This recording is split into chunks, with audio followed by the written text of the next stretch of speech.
ఓఈకి సంబంధించిన రిజల్ట్స్ అయితే బయటకు వచ్చాయి మామ. ఒకసారి మీరు చెక్ చేసుకోవచ్చు. డిగ్రీ ఓయూలో అన్ని గ్రూప్స్ వాళ్ళకి, అన్ని సెమ్ వాళ్ళకి, బ్యాక్లాగ్స్ ఆర్ రెగ్యులర్ అందరికీ రిజల్ట్స్ అయితే వచ్చాయి. సర్వర్ అయితే ఒక్కోసారి వస్తుంది, ఒకసారి పోతుంది, మ్యాక్సిమం అయితే వస్తలేదు. మీరైతే కంగారు పడకండి.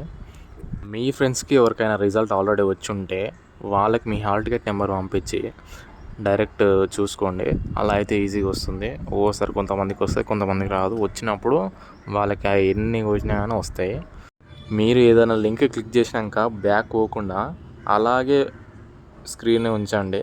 అలా అయితే లోడ్ అవుతుంది, బ్యాక్ పోకండి. ఇది మాత్రం చూసుకోండి. కొంచెం ఒకటే క్లిక్ చేసుకుంటూ దానికోసం వెయిట్ చేయకండి. మీ పనిలో చూసుకుంటూ అలాగే అప్పుడప్పుడు క్లిక్ చేస్తూ ఉండండి. ఏదో ఒకసారి వస్తుంది, అప్పుడు కంటిన్యూగా ట్రై చేస్తుండండి. సర్వర్ రానప్పుడు అసలు రీలోడే కాకపోతే ఒక 10 minutes గ్యాప్ అయితే తీసుకోండి.